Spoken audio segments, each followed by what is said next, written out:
God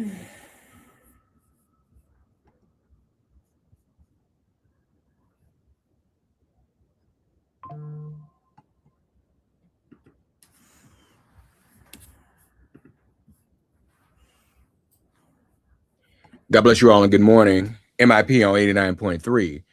Folks, we've seen what has happened just in the past few days with some of our media figures. Who better to talk to and get things started today than with the editor at large of the 19th, but especially wearing her hat on this first day of Black History Month as the president of the National Association of Black Journalists, our dear friend and comrade, Errin Haines. Errin, good morning. How are you?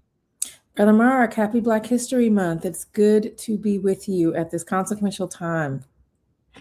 Talk to us about just how consequential this is, Errin, and what I know you released a statement. If you could, for the record, share with our audience what that statement is and where the NABJ is standing.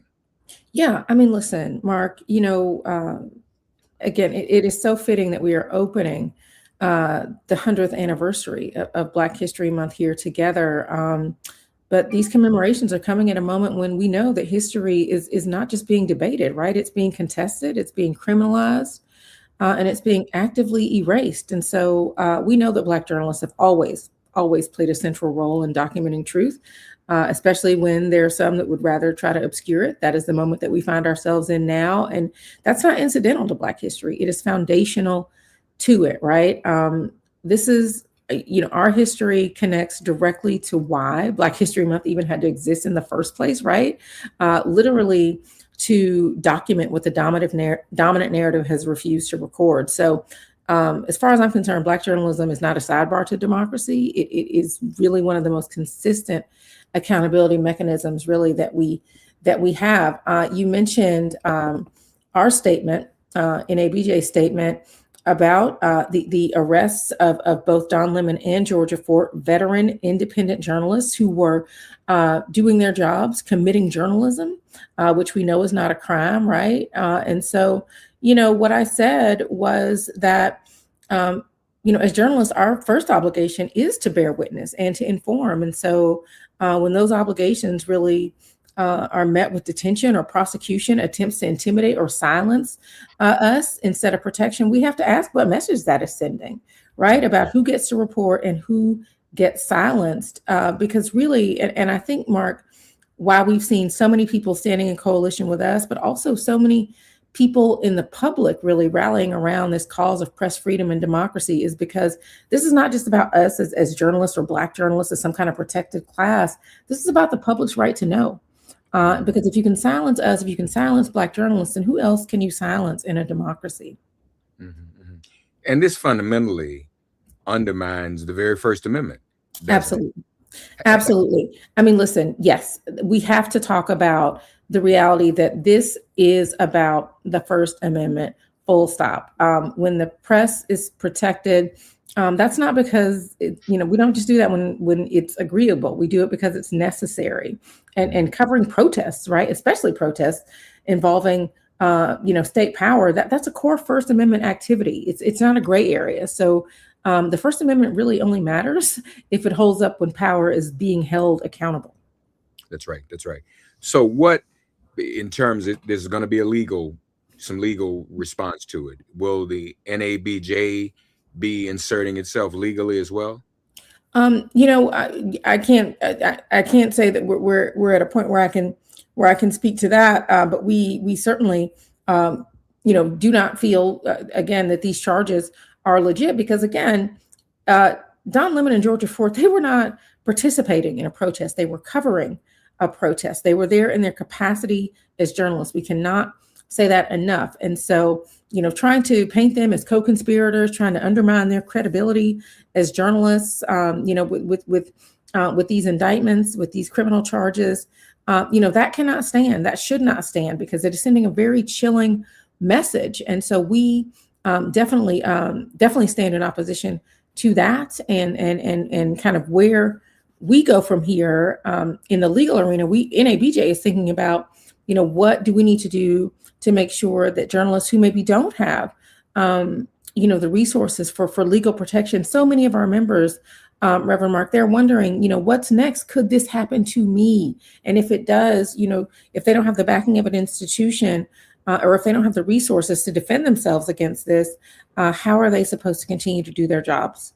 Right. And honestly, Errin, most of our members don't necessarily have big names. No. They can isolate and pick folks. I mean, folks, some Right. of these are everyday journalists, everyday reporters, many of them, and they can go after any and everyone. Right. It also puts on sort of a chilling effect, because if you Yes. know, you got to make a decision. So it's like there's being a journalist, and then there is being an activist. It almost makes you an activist, because you have to make a decision as a journalist whether you doing your job on a particular day is worth you risking arrest. That's a strategic decision you have to start thinking about if they're coming after people. Listen, that's exactly right. I mean, when you have journalists being singled out at protests, it does create a chilling effect. This is something that our members certainly are paying attention to. They were watching, they were alarmed, as so many of us were, at the arrest of Don Lemon and Georgia Ford. Really felt like a new phase of what we are seeing happening, especially with attacks to press freedom. Local reporters, freelancers, journalists of color are especially looking at this, and they're saying, if this can happen to them, what about me, right? So this chilling effect it is not something that should be of concern to just journalists. Like, it is undermining the public trust, because you're going to have fewer journalists who are able or willing to bear witness if this continues. So, I mean, if journalists can be arrested first and things get sorted out later, like, that protection that we have under the First Amendment really becomes theoretical instead of real, and that's not right. Well, and Errin, isn't this kind of show the hypocrisy? The United States government always criticizes historically other nation states and governments for not having freedom of the press and journalistic freedom. Absolutely. I mean, we crossed that line now. Yes. And I mean, I think that's why you're seeing so many people, so much public support around this issue, whether we're talking about civil rights organizations or elected officials, or even you saw entertainers last night at the Grammys speaking out about press freedom. Like, this should alarm every American, not just journalists, because this is, I mean, when journalists get blocked or arrested, like, the public is losing independent information. Democracy is weakened by this. Like, when the press is intimidated, basically the public gets left in the dark. So we have to continue to keep the focus on, transparency and how journalists can do their job safely. Frankly, authorities need to clarify. They need to explain clearly why these journalists were detained, and what steps are going to be taken to prevent this from happening again. Like, this is not what a free press in this country historically has looked like. This is not what we associate with what it means to have a free and healthy democracy and a free and healthy press. If arrests are going to become the cost of covering public dissent, it's democracy that's going to pay the price. Who better to institute a Russian state-controlled media than a Russian asset? I said that, y'all. Errin didn't. So, last question.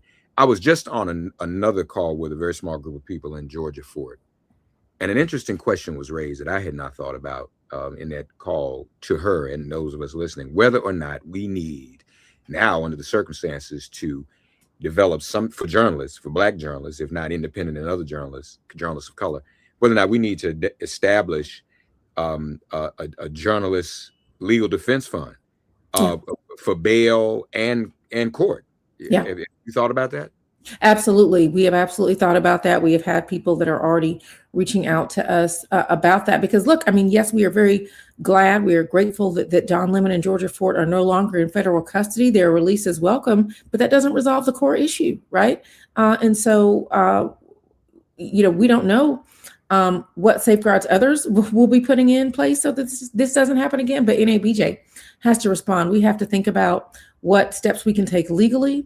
There's a mental health component to this that we have to address. There's a safety issue that we have to address so that people know that they can go out, they can do their jobs, they can do them safely, and that there is an organization when these institutions don't have their back. There's an organization that does, and that is the National Association of Black Journalists. Not only is she the president of the National Association of Black Journalists, she's still a full-time journalist herself. And I would dare say, folks, one of the ways that we do push back is support journalists, support That's independent right. journalists. Continue to read and put your eyes on it even more now, so you can be aware of what's going on, not just in terms of the stories that are shared, but in terms of the well-being of those trying to bring objective news to you and me. Right, Errin?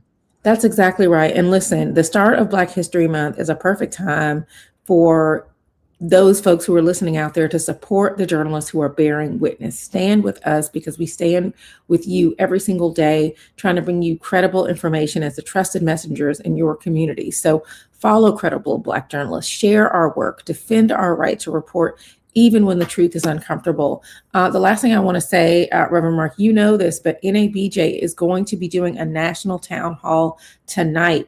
Not on our watch is going to be a national conversation featuring journalists, press freedom organizations, civil rights groups, independent journalists, and newsmakers. So everybody listening out there, we would love your support in making this a success. We want as many people in the room as possible for what we envision as a very vital and consequential conversation from 6 p.m. to 8 p.m. Eastern tonight. That'll be where on your YouTube and It's going to be Roland. on NABJ's YouTube. Yes, we're live streaming on YouTube and Facebook. Okay, wonderful. Everybody be sure to check that out. Errin Haines, the new president of the associate, coming in brand new, dealing with this just right off the break. Lord have mercy. It's gonna be all right. And Erin's our leader and a great one she is. Also, you all check out the 19th. Thank you, Errin.